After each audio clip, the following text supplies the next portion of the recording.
Instead of your normal Cinco de Pain-O, we have the Cinco De Pain-O in honor of the Toronto Blue Jays suffering one of the most painful losses that a sports fan can have. Every day, one of us will get to rank our most painful losses. Tommy Lugauer gets today, Shaun will get tomorrow, I will get Thursday, and Tiki will get Friday. And what's so cool about this feature every day is that it has its own intro song. It's the Cinco De Pain-O. Welcome to Cinco de Pain-O.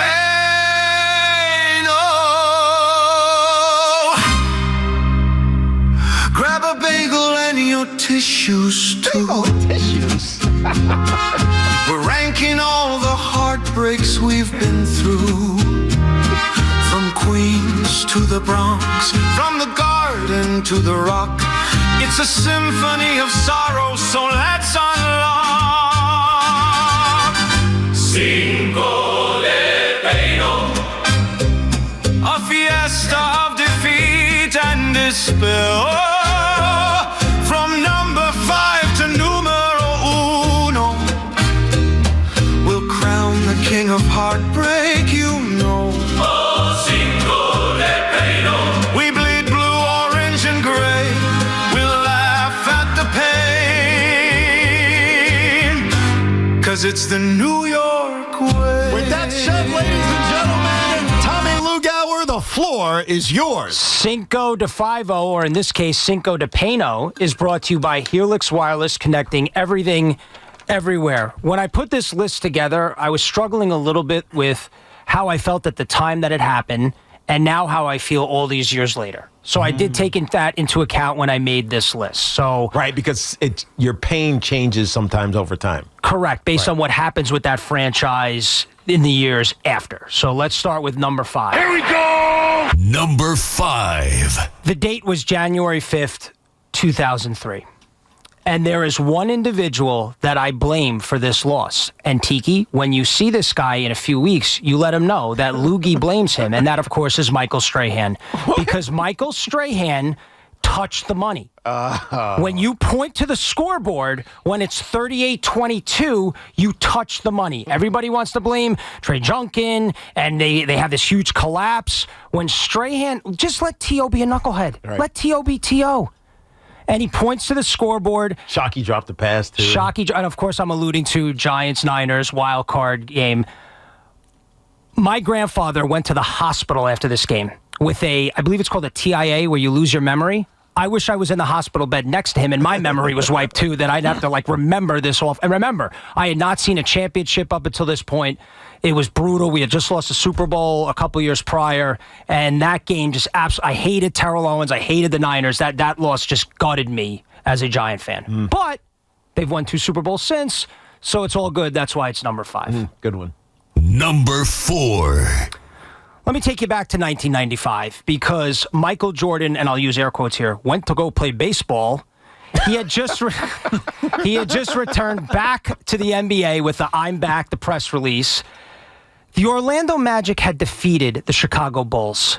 So a young, on the rise Magic team was waiting in the Eastern Conference Finals.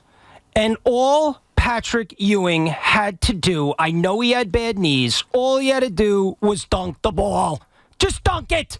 Game 7, Madison Square Garden, the Eastern Conference semifinals, Knicks Pacers, just dunk the ball. And even when if you're not going to dunk the ball, can you hit a layup? That was the first time in my life as a sports fan where I didn't know how to react. I didn't cry, I didn't scream, I didn't throw something. I was in shock. You're stunned. Because Patrick Ewing missed a layup and he didn't dunk it. And I was just, I didn't know how to recover. And now, all these years later, the Knicks have not won a title, and that one still stays. The finger roll. The finger roll of pain. Number 3. Number 3. I will stand by this, and I will fight with Evan, not today, but at a later time, maybe during his Cinco de Pain-O. The Mets would have won the World Series in 2006. They would have. The field was awful. The Cardinals stunk. The Tigers stunk. It was right there. And this was, of course, before Positive Tommy or BPT, so my hatred for this gets grandfathered in. Only the Mets could have a catch like Endy Chavez in a playoff game where we honor it every year. Why don't we just put a statue up for this in a game that they lose? Only the Mets could have that happen. Any other team against a ragtag Cardinal team who won 86 games that year, or whatever the heck it was. Less than that. And had the Tigers waiting in the wings to fumble the ball and kick it around, only the Mets would have a catch like Endy Chavez had and then lose the game. Oh, but it got better, Teak. They get to the ninth. Heilman, who stinks, gave up the homer to Molina. They get the first two guys on, and they still don't score. And Carlos Beltran gets the blame for that. He shouldn't, because Adam Wainwright ended up being a great pitcher, and he took a nasty pitch. But last playoff game at Shea Stadium, to me, that was worse. That was worse than anything as far as what came later with the Mets. Number 2. There would be a statue outside Madison Square Garden if John Starks had hit a three-pointer over Hakeem Olajuwon. But instead, it was blocked. We all know what happens in Game 7. John Starks couldn't hit sand if he fell off a camel. They lose the series. We are still waiting for a championship. And a side note here, and Evan will appreciate this. I didn't see Game 7. Why, you ask? I'm 9 years old. Game 6 is on a Sunday. It's at 6 o'clock. I can watch it and stay up. Game 7, I was too young. I was Jets age. I had to get up and go to school. It was mid-June. So I woke up that morning. I had to ask my family, did the Knicks win last night? And imagine doing this to Jet. You had to break the news that the Knicks did not win a championship. How do you put this number 2 if you didn't see it? I mean, come on. What do we do? What do you mean? Game 6 I saw. I saw Game 6. Oh, so Game 6 is your answer. Game 6 is He's saying why 7 wasn't. So, gotcha. Tiki, the Knicks lost the finals in my world in Game 6 when John Starks was blocked by Hakeem Olajuwon. Yeah, if I wasn't clear on that, I apologize. But so it's Game 6. I got what you were saying. Starks blocked by Olajuwon is number 2. Flip to number 1. Number 1. Where do I begin? Do we want to start with Timo Perez? Do we want to start with Armando Benitez? Do we want to start with Paul O'Neill? Do we want to start with Jose Vizcaíno? And I got to see Jose Vizcaíno at Yankee Old Timers Day. There has never been a loss in my life where I sat there after the game and said, I don't want to do this anymore. I don't want to be a sports fan. Why did anybody show me this, the sports thing, 10 years ago or whatever the case may be when I first started watching? I will never, ever, ever get over that loss until it is rectified. There is a right that must be wrong. There is a story that must be finished. And I must be sitting there at Yankee Stadium as the Mets celebrate a World Series championship in the Bronx. That's the only way I get over that. So Game 1 or Game 5? Game 1. Really? Of the 2000 World Series. The worst loss in my life. What I find interesting, and there's no wrong answer because it's your own pain. So why did you get over Game 5? Because you knew it was already happening. The Game 1 just gutted me by. I couldn't recover. To speak to Tommy's point, though, as a Yankee fan, I left that Game 1 going, that was the Mets shot.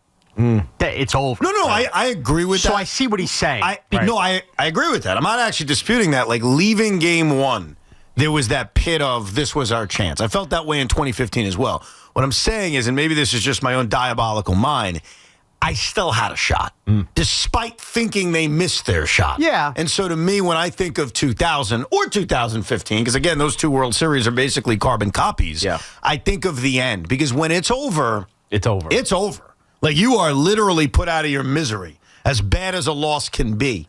So, but again, there's no wrong answer. It's your own Pain-O, so God bless you. My last two knocks on this list would just be this. Yeah. That's great that Game 6 you felt that way about the Knicks. But if what you're saying is true about Game 7, that means 90% of Knicks games that year meant you were in bed and you didn't see it. So how could Game 6 even be that painful for you? You didn't have the attachment. You're always in bed. Yeah, but you also have to understand, too, now I'm still waiting. Game 6 he saw. And I'm still waiting. I would have gotten a championship at that point in my life, and I'd have a Knicks title. Okay. Now, I will give you something here.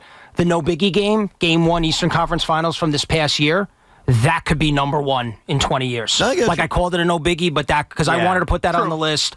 Giants Super Bowl, cover your ears. I didn't think we were beating the Ravens. Just saying, good list. Put away the Islanders stuff because you didn't even include them. You basically waved the white flag on your fandom. So that's it. What? He didn't include a Islander game. Specifically, there is one. What was the one Islander game? 2021 Game 7, shorthanded goal. Shorthanded goal. Is that on your list? So my list has still not been finalized. I'll tell you this. Dude, I have 5 moments that are just immediate. I knew immediately. Well, that's because you only have 5. Yeah. I've got 50. True. Well, I probably have like 8. Okay. I heard Tommy go yesterday. Obviously, we can't wait for Evans and Tiki's as well. Here's my Cinco De Pain-O, and away we go. Here we go! Number 5. Game 7, 2021 Eastern Conference second round, the Kevin Durant foot on the line game. The reason this isn't higher for me is I still believe that the Kyrie Irving turned ankle earlier in that series changed everything, and everybody points to the Durant foot on the line. But who am I kidding? I sat there as soon as that was called a 2, overtime. Everything about that game ate at my heart, and I still believe this. I walk away from that game and that series and those injuries feeling in my bones, I will never see a Nets championship. No question. Was that 6 or 7?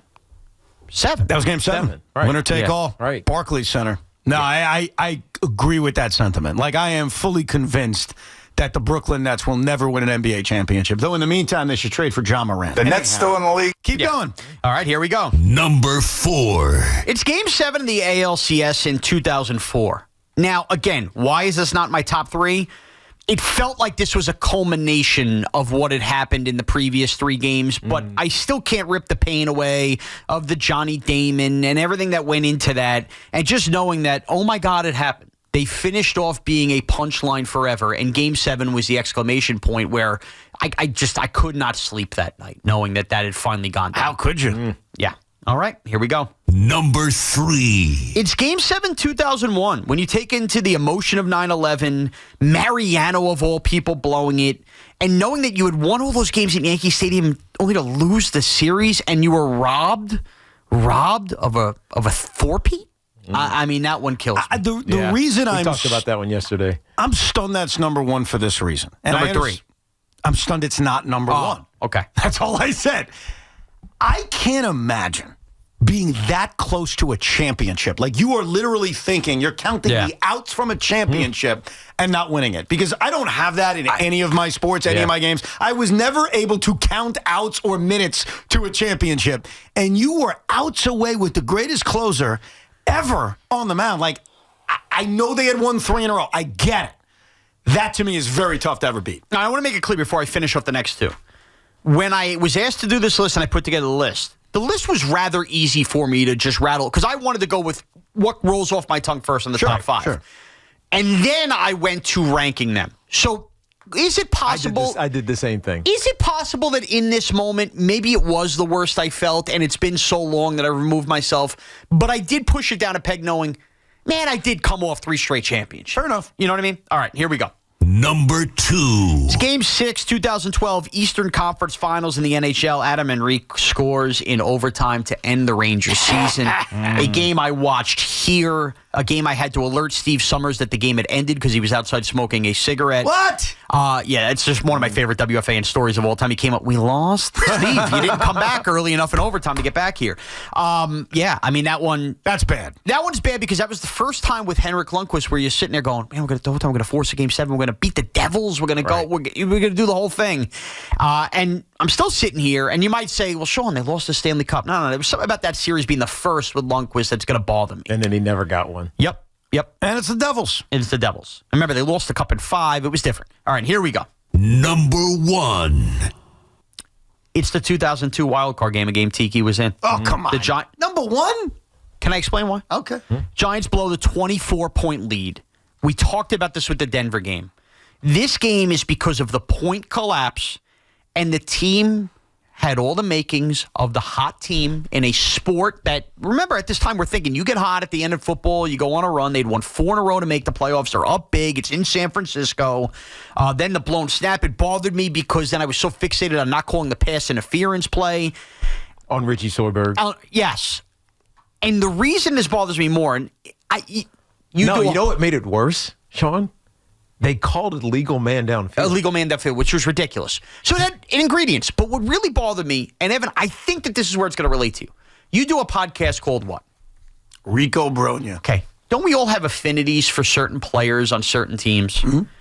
I, for 2 years, was Kerry Collins for Halloween. I loved Kerry Collins. He was my quarterback at a very tender age. And that was the end, essentially, for Kerry Collins as a franchise quarterback for the Giants. Short-lived, took us as a fan base to a Super Bowl. It was the last time he was a franchise quarterback for anybody. For anybody.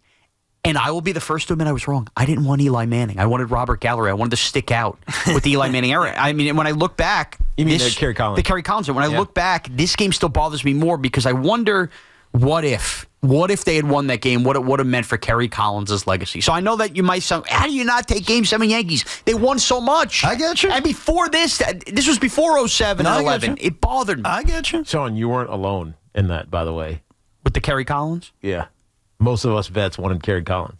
Well, it makes me Because there feel was a bad. lot of us that were, I don't want to say older, but we were veteran. Yeah, and Well, you had knew made a Super Bowl. You with knew him? you had to wait on a young quarterback. Yeah. How long is it going to take? So get that. I was 27. Monty was 28. I'm trying to think of the defense. Strahan was 31. And let's see, Michael Barrow was 32. Like we were getting, we had those good players that were just vets, and like, oh man, now we're not going to get a chance to get another opportunity. And do you know what it was like going to school that Monday when the Jets had won that weekend 41-0 at home? I do and remember. the Giants blew that lead. Yeah. That was an unrecoverable Monday You know in what's school. funny? I don't even remember. Like when you just said that, I didn't realize that game was the same weekend. Yeah, and that was Mike Vick's win in Lambeau. Yeah, Yeah. I until you just said that, it didn't click in my head that was the same. Okay, now weekend. picture a You know world. why? Because I think I just disconnected from the world. You're right. and was like, I don't think I watched the rest of that season. Which is great. You know what I mean? Why would you? I don't blame you. And you could disconnect. I had to go to school the next day. And boy, if we could only live in a world where you could go to school after a Jet and Giant playoff How about weekend. that? I'm playing in a wild card game in the postseason, and Shaun's in school. Yeah, and here we are, Tiki. That's a good point. I didn't get to enjoy that because I was living in Maryland at the time I was working, and so I was out of New York, so I watched the games, but I didn't get to commiserate good and bad with anybody Right. because there were no Jet and Giant fans around me. Man, you were playing, you were working in Maryland. I was in school. How old are you guys? It's a good point. Thank you, Shaun. There's your Cinco De Pain-O. There were no wrong answers to this. I was working on my list last night. It's very challenging because what I am going to honor tomorrow with my list is how I felt in the moment. I closed my eyes and the pain and how I felt. Because I do think that it's easy now to say, well, it's worse because of this, or, oh, it's not that bad because of this. And so my list is actually going to surprise you. So here's how I did this. I closed my eyes. And I'm ranking them in terms of the pain I felt in the moment. Because it is true that time changes your opinions on things. Sometimes things get so bad that a bad moment becomes worse. Sometimes things get good and a painful moment actually becomes better. So what I did, and this is why I cried 7 times this morning, I closed my eyes and I remembered the moment. And I didn't just remember the moment, I remembered the stomach. I remembered what my brain was saying. I remembered every emotion I felt. And this is how I got to a list that may surprise some of you. But before I tell you the list, I'd like to list off a few games that did not make the list. Oh. Carlos Beltran striking out in Game 7 of the 2006 NLCS did not make the list. Are you doing like the Dayton out tournament here on this? I think I what am. are we doing? First 8 out. First 8 out. Okay. And by the way, Evan, I don't think he's got a lot of friends. and the reason why it didn't make the list is because even though that moment has absolutely tripled and quadrupled in pain, in that moment leaving a Quiet Chase Stadium, I thought we'd be back. Okay. And that eased it. All right. Game 6 of the 1999 NLCS when Kenny Rogers walked Andrew Jones. I cried myself to sleep that night. Did not make the list. All right. The Islanders losing Game 7 on a shorthanded goal. Did not make the list. And you ready for this one? This is really going to stun you. Kevin Durant's foot on the line. Wow. Game 7 against Milwaukee did not make the list. Because again, Wow. much like 06, I thought we'd be back. What a schmuck I am. So with that said, what did make the list? Let's begin. Here we go! Number 5. 2008, the closing of Shea Stadium. I like this one. Ryan Church is at the plate. We are holding on to a last gasp, and it all came crashing down. 1-0 to Church. Hit in the air to center field. It's deep. the catch, and for the second straight season, the Mets' year ends in abject disappointment on the final day. Shea Stadium will be put to bed. The Milwaukee Brewers have won the wild card, and the Mets are sent home by the Florida Marlins on the final Sunday for the second straight season. Doesn't that clip just tell you the whole story? Why were they playing music after that? That's why you just cancel the music. Imagine dying and then having to watch your own funeral. That's what that was. Yeah. The Mets lose for the second straight year on a Game 162 at home against the Marlins. By the way, a painful loss. Much more painful than the year earlier. Scott Schoenweiss giving up a home run. And then we have to celebrate our history while we crap the bed.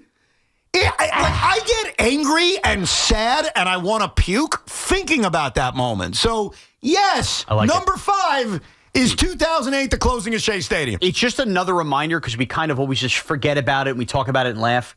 We've argued about Joe Shane decisions. In the history of decision-making in this town, has there been a worse decision than having that celebration postgame? Yeah, I don't know what. You do it before the game? Yeah, big pregame thing. Everybody get in by, 11:30. Right. Shaun, my issue isn't with the decision. My issue is with the Mets choking. I understand You know what that. I mean? Like, but you have to sit and wallow in it after. Bro, it is so bad. Like, I'm not even telling you, 08's worse than 07. It has nothing to do with that. It's the moment. I wanted to disappear in that moment. And yet I'm sitting at Shea Stadium with 3 people. My dad, my sister, and Steve Summers. Schmooze I took Steve to the game. Final game at Shea. I wonder if that made his book. Probably not. That's okay. Does he remember? I don't know if he does. Let's get to number 4. Number 4. It's going to shock people that it's only number 4. Game 5 of the 2000 World Series. The Mets, the Yankees, Mariano, Mike Piazza. Put me out of my misery. And the 0-1 swung on, hit in the air to deep center. Bernie back, away back. He's there. He makes the catch. Ball game over. World Series over. Yankees win. The Yankees win. The New York Yankees have once again reached the summit of the sports world. They've won their 3rd straight championship. 4th in the last 5 years, and 26th all-time, the most successful team in the history of professional sports. Starting the new millennium, blah, blah. The New York Yankees are once again world champions. There's a reason I made this call the John Sterling call. Yeah, I was going to ask that. Okay. Thank you for asking. A part of what made this so painful is I went to school the next day. Yeah, so and did I. 80%... And 80% of the people are Yankee fans, even growing up on Long Island. So it wasn't just the Mets lost the World Series, which sucks. It was we lost the World Series to that, and we're going to hear all of that regurgitated to us for the rest of time. And let's throw in the fact the game was painful. Al Leiter left his lungs on the field. He left his soul on the field. And there's Luis Sojo hitting a 150 roller that sneaks through for a base hit. Absolute painful. Let's go Yankees. Shut up, Tommy. Now let's get to number 3. Number 3. The AFC Championship game following the 2010 season, the New York Jets against the Pittsburgh Steelers. One more and it's official. The Pittsburgh Steelers are the AFC champions again. I cut that highlight. I was at tape op that day. I cut the highlight. I went to YouTube. So we had it in the system thanks to me years ago. Thank you. Look, when they beat the Patriots a week earlier, it was arguably one of the most satisfying wins a human could have as a sports fan. I was in the building. I was in Foxborough. I got to dance on their grave. We beat Tom Brady. And the whole week I was nervous about a letdown. I know that sounds crazy, a letdown. They're in the AFC title game. They played like they had a freaking letdown. They no-showed the first half of that game. To be in the building, surrounded by Steeler fans who are fine, nothing against them, I genuinely thought we were going to the Super Bowl. And I'll never forget what I said to Ernie, our producer. As the Jets were lining up 3rd and 5, the play that sealed it for Pittsburgh, it was a Ben rollout. He connected to Antonio Brown, who was a rookie at the time. I said to Ernie, if we get off the field, we're going to the Super Bowl. That's how much belief I had in Mark Sanchez and the way the momentum of that game was going. Wow. If they got off the field, they were going to the Super Bowl. And no one to this day can tell me different. And when Bruce Arians drew up that play, and it connected to Antonio Brown. And now I'm sitting there watching the kneel downs because I can't leave. And then leaving that stadium knowing I ain't getting there. Like, I walked out knowing that was our shot. Back-to-back championship games. We're right there. This is it. And don't tell me, well, they were going to lose next week to the Packers anyway. You don't know that. Who cares? I'm in the Super Bowl. And you don't know that. And I don't know that. Like, that feeling leaving the championship game in Pittsburgh when I threw that cigar to the ground, I knew we weren't getting back. And so, yes, it's made worse by the fact they haven't been in the playoffs since, which is unimaginable. But I swear on anything, as I left that building, I kind of saw this all coming. And that's only number 3. What would smoking the cigar look like for you? Can we get a practice drag? No, not until I win a championship. Okay. Let's get to number 2. Number 2. What made 2015 worse than 2000 was it was a repeat. It was the same bleep. It was the same thing. Losing in 2015 to the Royals followed the same freaking script as the 2000 Yankees. And so it ended when Wade Davis struck out Wilmer Flores to end the Game 5 in the 11th inning or the 12th inning, whatever the hell inning they tortured us to. It doesn't get much worse than the closing of the 2015 World Series. 1-2 to Flores. Conforto leads from second. Davis sets. Here's the pitch to Flores, and it's in there. Strike 3 called. The Kansas City Royals are the 2015 World Champions. Davis flings his glove into the air, as do many of the other Royals, who pile out of the dugout, storm out of the bullpen. They are jumping and hooping and hollering right in front of the pitcher's mound. Congratulations to the Kansas City Royals. They have won the World Championship for the first time since 1985. I know why it's easy to say, how is that worse than 2000? Like, how is that worse than 2000? Right. When something really crappy happens, whether it's in your life or it's sports, isn't it worse when it happens again? Isn't it worse when you experience the same freaking thing that you thought could never happen again? Yeah, you're right. 2008 was a carbon copy of 2007. It was worse. 2015, 15 years later, was a carbon copy of 2000. You could tell me all day about Yankee fans and going to school, and trust me, I get it. I experienced it. It was painful. But 15 years later, how could it go the same way? Like literally, I still cannot fathom how everything went the same bleeping way. And again, that feeling when I left Citi Field was, we're just never going to win. Because that was magic. That year was magic. That was a storybook. They had Game 1, won. They had Game 4, won. They had Game 5, won. So, dude, it makes me angry just thinking about it. So, yes, that's number 2. But how do we get to number 1? What could possibly be number 1? And we already know your omissions. This is curious. All right, number 1. Number 1. I have never been this close to a championship, and I'll never get that close again. Game 6 of the NBA Finals in 2003, Spurs-Nets. A lot of people talked about their 99 title having an asterisk next to it. The 2003 title's about to have an exclamation point next to it. The San Antonio Spurs are your world champions. They had Game 6 in their hands. They were up by 10 in the fourth quarter. They had this game won. They were forcing a winner-take-all 7th game to win a championship. That World Series I talked about, that's a 5th game. This is Game 6. You're right. They had the game won. And you know how they lost this game? No one watched it, so I have to inform everybody because nobody knows what the hell I'm talking about. It was a slow death. They couldn't score for 5 minutes in the fourth quarter. Meanwhile, David Robinson is having it's like a festival. Yeah. Speedy Claxton's making buckets. Speedy Claxton quarter. Game 6, fourth quarter of the NBA Finals is my personal hellscape. And when that game ended, and I'm an adult, okay, I am 19 years old. Is that an adult? By age, yes. I cried like a baby.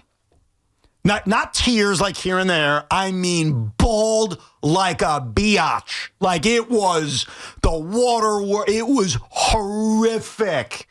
And yet, if I could have told myself, hey, Evan, you moron, 22 years later, you'll never get that close again. That'll be the closest you get. You'll have some fun ones, some moments.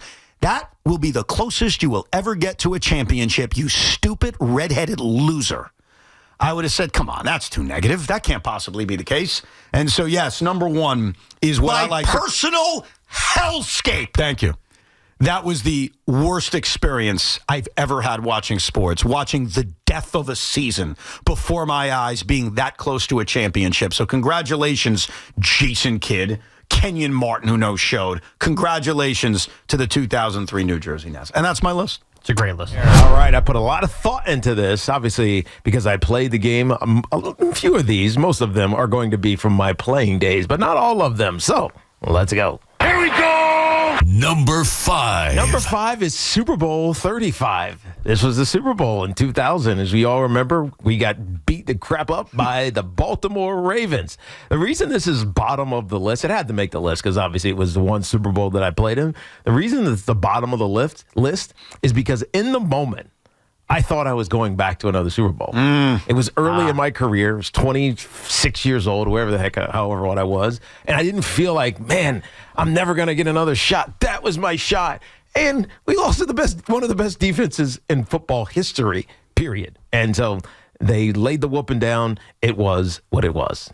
I love Number 4. Just real quickly to stop you, Evan had a big theme yesterday about how you felt in the moment if you would get back. Well, look, the beautiful thing about this list is it's the pain we have and how we determine it. And I did follow suit with that, Tiki. Right. A few games that didn't make my list stunned people. And I said, yeah, because I thought I was getting back. Right. So it's pain in the moment for me. And it certainly sounds the same way with you. 100%. But it was pain, but not devastating. Gotcha. I was too young and dumb and thought I would get back to another Super Bowl. So number 4, you guys know I'm a Liverpool fan. I became a Liverpool fan in 2018 because my brother is a Man United fan, and he kept saying, soccer, you got to watch it. And I said, why? It's boring. And so he said, pick a team and you'll fall in love with it. And so I picked Liverpool in 2018. In 2019, they won the Champions League, which is all of the European leagues playing. And then the next year, they won the Premier League. And so I was like, wow, I picked a winner. And so I started to get really invested in it. And then in 2022, Man City, who cheats all the damn time because of the financial fair play rules, but whatever, they have all the best players. It was Man City and Liverpool fighting for the Premier League. Like every week, it was like, did they win? We won. They won. They lost. They drew. We drew. And it came down to basically the last weeks of the season, and Liverpool lost by a point, 93 points to 92. That's not the worst part of it. The worst part of it is that I said, at least they'll win the Champions League, Liverpool. So they're playing in the Champions League against Real Madrid. And in the Champions League, they outshot Real Madrid 24-4. Holy crap. 24-4. Damn. Only one of those Real Madrid shots was on goal. 9 of Liverpool shots were on goal. One shot was on goal by Vinny Jr., and it went in. Wow. And Liverpool loses 1-0 in the Champions League final after losing the Premier League by a point to Man City. So that was devastating. That was painful as a passionate fan of Liverpool. I already could see the headline from these Giant P reporters now. Tiki Barber ranks Liverpool soccer game as more painful than Super Bowl loss. No, that's not. Well, the first one. Yeah, it's the first Super Bowl loss. Number 3. All right, you guys know I grew up a Redskins fan.